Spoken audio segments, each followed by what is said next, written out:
తరతరముల తలరాతల వెతలను మార్చిన నీ కథ మరువలేముగా. వెతికిన కనులలో ఆశల వెలుగులు నింపిన వేకువ నీ అడుగే కదా.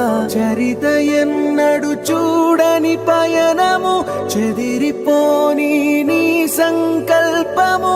గుడిసె గుండల్లో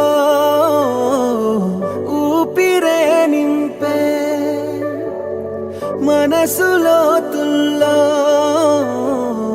ధైర్యమై పొంగే. నువ్వే ఆ అక్షరం,